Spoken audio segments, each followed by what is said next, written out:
And now, it's time for another Dice Tower review with Ryan Metzler. Ryan Metzler here again today, and this time we're here with a larger game. We've got Seven Wonders. Now, this has been a huge release over the past year. Has been widely available, well, not widely available actually, has been kind of scarce and just had a re-release. So now this is starting to become more widely available to everybody. We have Seven Wonders, a 3 to 7 player game with a nice 2-player variant that plays in a very short amount of time. It's a card drafting game. It's quick, it's easy, it's great. Why don't we take a look at what comes inside the box?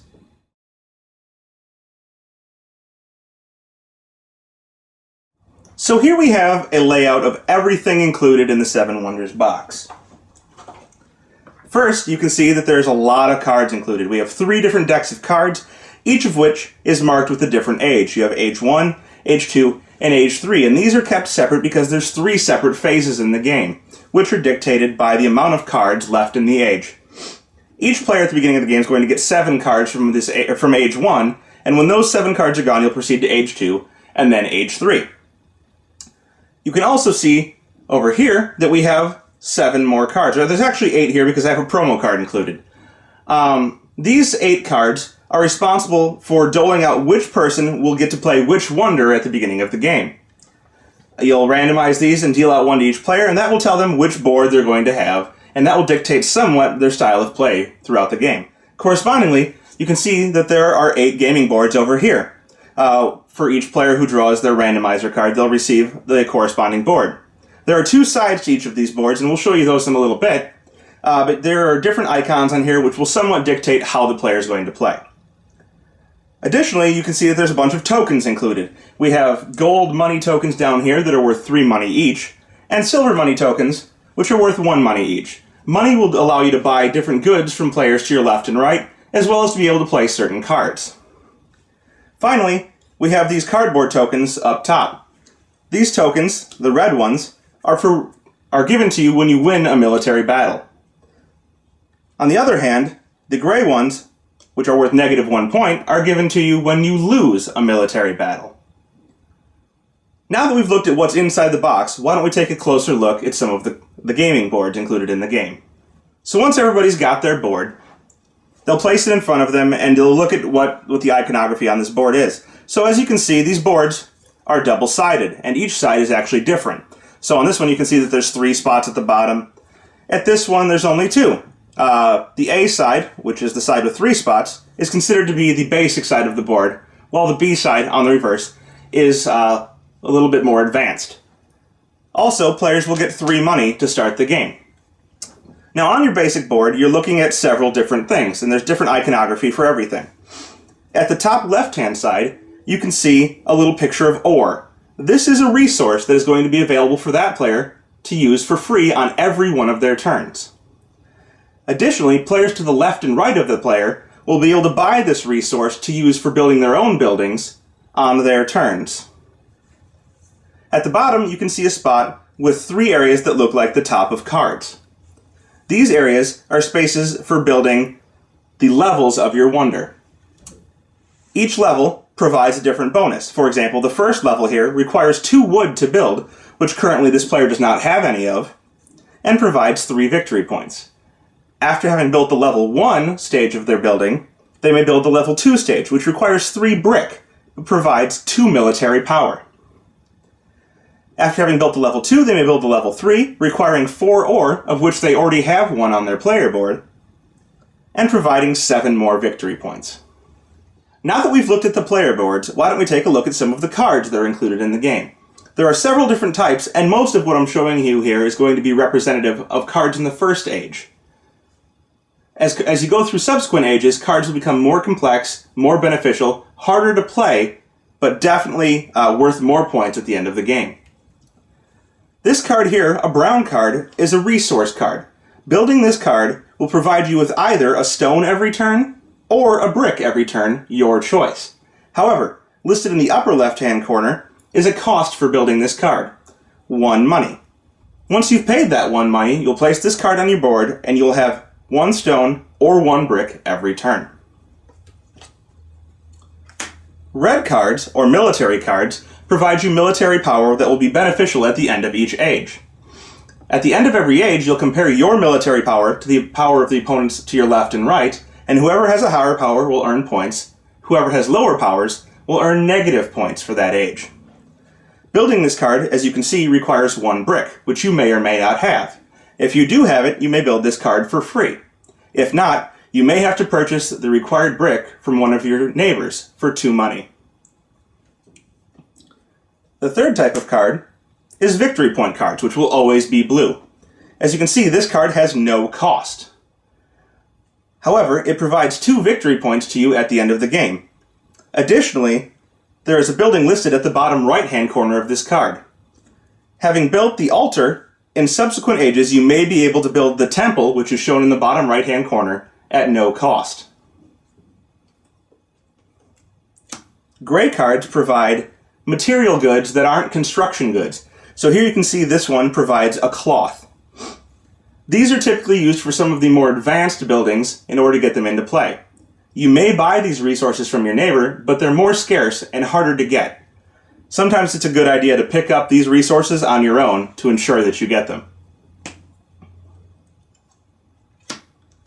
Green cards are technology cards, and this one you see a cog on the card. Collecting sets of these green cards will provide you with bonus points at the end of the game. Collecting 3 different technologies will provide you with 7 points at the end of the game, while collecting the same technology in multiples will give you exponential increases in points. You can see that this card costs 1 glass to build, which is not a basic resource, but one of the material resources that I just mentioned recently.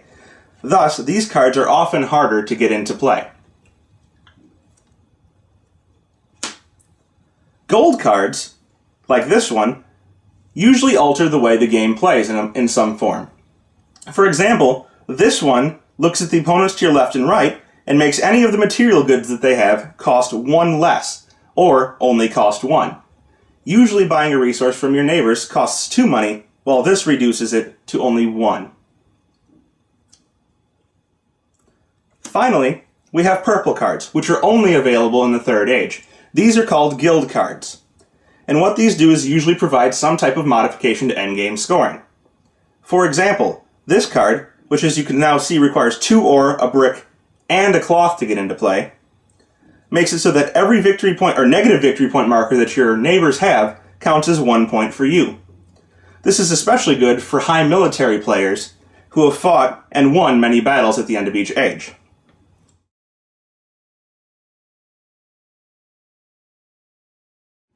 Here we have an example of gameplay for Seven Wonders. Right now we're through the 3rd turn of the First Age, and this player has built 3 cards.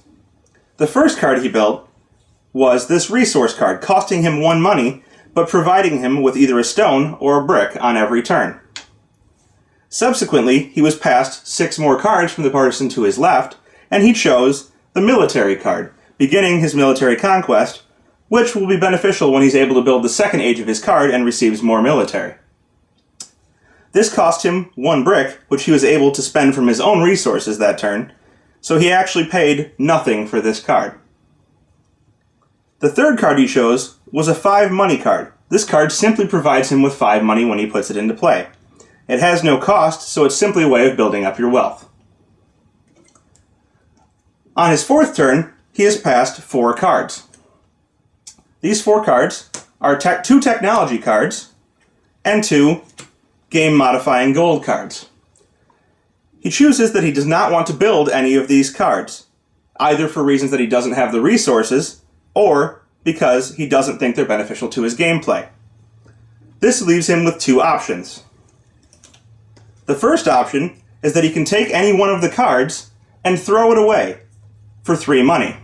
Alternatively, he could play one of the 4 cards underneath his board, building 1 level of his wonder. However, to do so would cost him 2 wood, which he does not have. If his opponents have the wood, he may pay 2 money per wood in order to buy it from them. As they do not, he will throw away 1 card and earn 3 money.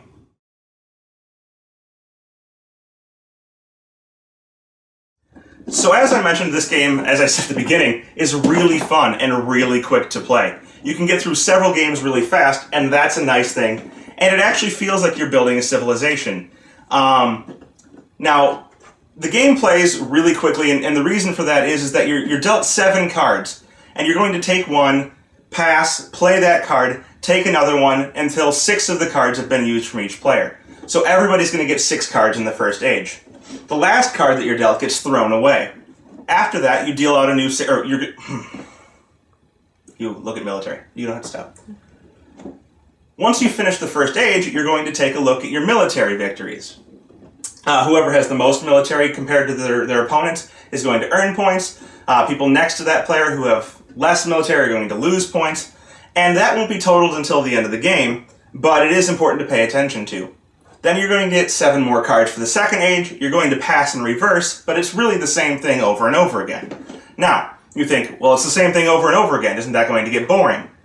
And the answer is no, because there's multiple paths to victory. You can take a military path and try and beat your opponents into the ground, or you can take a science path and try and, collect different things and earn sets of cards, or you can simply just play a bunch of victory point cards and hope that you have the most.